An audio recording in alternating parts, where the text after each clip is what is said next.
Pinag-uusapan sa industriya ng telebisyon ang posibilidad ng mas malalim na partnership sa pagitan ng ABS-CBN at TV5.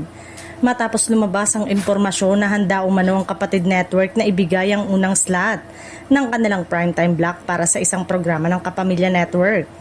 Ayon sa mga usap-usapan, bahagi umano ito ng patuloy na negosasyon ng dalawang network upang mapalawak ang kanilang kooperasyon sa pagbabahagi ng mga programa. Kung matutuloy, magiging malaking hakbang ito para sa muling pagsasama ng dalawang media giant matapos ang pagtatapos ng kanilang dating kasunduan noong unang bahagi ng taon. Isa sa mga programang madalas mabanggit sa mga ulat ay ang inaabangang action drama series na Sigabo na inaasahang magiging isa sa pinakamalalaking proyekto ng ABS-CBN ngayong 2026.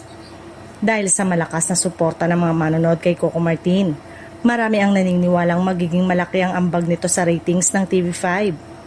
Bukod sa potensyal na pagtaas ng viewership, nakikita rin ng ilang observers na makikinabang magkabilang network sa mas malawak na audience reach.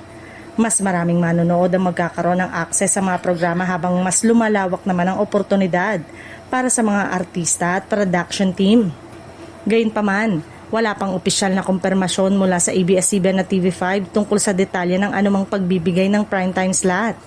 Nananatiling tikom ang bibig na magkabilang kampo habang nagpapatuloy ang mga pag-uusap, kaugnay ng kanilang posibleng bagong kasunduan.